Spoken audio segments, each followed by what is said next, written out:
Radhe Radhe everyone. So first thing in the morning I prepared my to-do list क्योंकि according to this I will start my day. मैं ऐसे रात को generally to do list बना लेती हूँ कभी कभी, बट हाँ आज मैंने नहीं बनी हुई तो मैंने बनाई। तो मैं सबसे पहले रीजनिंग का, मेंस का, IBPS क्लर्क के अभी मेरे पास बहुत सारे सेक्शनल बचे हुए हैं, तो मैंने सोचा प्रैक्टिस के लिए मैं वो सेक्शनल अटैम्प्ट करती हूँ। तो मैंने सबसे पहले वही करा। 60 मार्क का होता है ये, मैंने 24 अटैम्प्ट करते। 5 क्वेश्चन मेरे गलत हो गए थे, इसमें से मेरे 17.5 मार्क्स आए थे। और इसमें परसेंटाइल तो मेरी बहुत गंदी थी, लेकिन हाँ फिर भी मैंने सोचा अभी प्रैक्टिस के पर्पज़ से दे रहे हैं तो अभी अपन ज़्यादा उस पर फोकस नहीं करते हैं, क्वेश्चन अटैम्प्ट पे, क्वेश्चन सिलेक्शन पे, इन पे फोकस करते हैं। और जो मेरे क्वेश्चन गलत हुए 5, जिसमें से 2 क्वेश्चंस तो मेरे सिलॉग्स के गलत हो गए।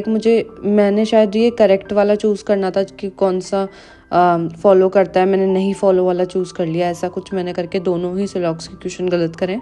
बाकी जो 3 क्वेश्चन मेरे गलत हुए थे वो सीरीज़ वाले क्वेश्चन हुए थे, लाइक अल्फ़ा न्यूमेरिक सीरीज़ होती है, नंबर्स एंड ये वाले क्वेश्चन मेरे तीनों गलत हो गए थे। और ये क्वेश्चन चलो कोई नहीं, गलत हो गया। अभी इसका एनालिसिस मेरा बचा हुआ है, इसका एनालिसिस मेरे को भी करना है। और ये जो सॉल्व मैंने करा था वो है, और इसमें मैंने एक पज़ल बनाई थी। एक पज़ल थी ईयर बेस्ड, मतलब एज बेस्ड पज़ल थी, उसमें मतलब एक वेरिएबल भी था, वो मैंने बनाई, वो मेरी हो गई। फिर उसके बाद में ये कोडिंग वाला क्वेश्चन था, एक कोडिंग वाला भी मेरे को समझ में आ गया था। मुझे इसमें डाउट था कि मेरा गलत हो जाएगा, लेकिन ये सही था। फिर मैंने इनपुट आउटपुट बनाया, और ये इनपुट आउटपुट में मुझे इतना ज़्यादा टाइम लगा, और सिर्फ एक क्वेश्चन था उसके अंदर, ओनली 1 क्वेश्चन, और उस एक क्वेश्चन के लिए मैंने इतना टाइम वेस्ट कर दिया। आगे मैंने सिलॉग्स बनाए थे जो मेरे गलत हुए हैं, मैं देखूंगी अब इसको एनालिसिस में। एक पज़ल मैंने और बनाई थी, स्क्वायर वाली थी। और ये वो अल्फ़ा न्यूमेरिक वाले क्वेश्चंस थे जो मेरे गलत हुए थे तीनों। बाकी पज़ल्स और इनइक्वालिटीज़ थी जो मेरी आराम से बन गई थी। अब मैं इसका एनालिसिस बाद में करूँगी, लेकिन फिर मैंने शावर वगैरह लेके मैं पक्षियों को दाना डालने चली गई थी छत पे। और मैंने पक्षियों को दाना वगैरह डाल के मैं थोड़ी देर धूप में ही बैठ जाती हूँ, क्योंकि हाँ सनलाइट भी इम्पॉर्टेंट होती है हमारी बॉडी के लिए। और बस मैं आराम से वहाँ पे बैठी थी थोड़ी देर। फिर नीचे आके मैंने सोचा कि एक SBI क्लर्क का लाइव मॉक था ओलिव पे, वो मैं अटैम्प्ट करती हूँ। मैंने ये अटैम्प्ट करा, और 7 PM तक के लास्ट अवेलेबल था, 21 जन तक। तो ये अभी एक्सपायर हो चुका है, मतलब ये अभी लाइव नहीं है। तो मैंने फिर ये अटैम्प्ट करा, और इसमें ये हुआ कि मेरा इंग्लिश अच्छी तरह अटैम्प्ट हो गया, क्वांट्स मेरा अच्छी तरह अटैम्प्ट हो गया। और उसके बाद जब रीजनिंग खुला तो रीजनिंग में स्टक हो गया बीच में, लाइक ये हुआ नहीं। एक पज़ल मेरी बनी थी रीजनिंग की, वो मैंने अटैम्प्ट करी, और उसके बाद ये चला ही नहीं आगे। आई डोंट नो क्या नेटवर्क ग्लिच था या मेरे लैपटॉप में कोई प्रॉब्लम थी, तो ये नहीं चला। तो मैंने उसको वहीं पर ही फुल स्टॉप लगा दिया, और बाद में मैंने आई थिंक उसका अभी तक रिजल्ट भी नहीं देखा। मैं उसका रिजल्ट देखूंगी कि हाँ मैंने क्वांट रीजनिंग में क्या गलत करें।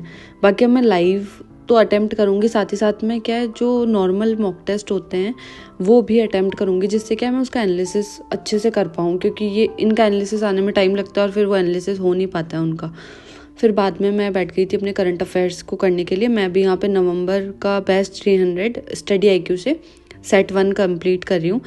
अब पहले मैं नवंबर मंथ कंप्लीट करूँगी बेस्ट 300, मतलब उसके, और साथ ही साथ मैंने जैन के भी PDFs निकलवा लिए हैं। तो जैन के अभी मैं बेस्ट 300 नहीं, लाइक डेली वाले PDFs ही फॉलो करूँगी।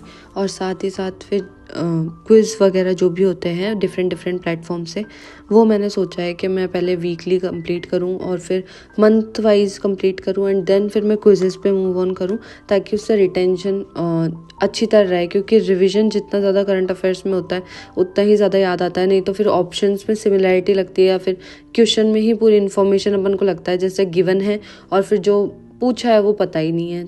ताकि डिफरेंट सोर्स से कर लूँगी तो फिर ज़्यादा रिवीजन हो जाएगा। करंट अफेयर्स का तो मेरा भी यही फंडा है।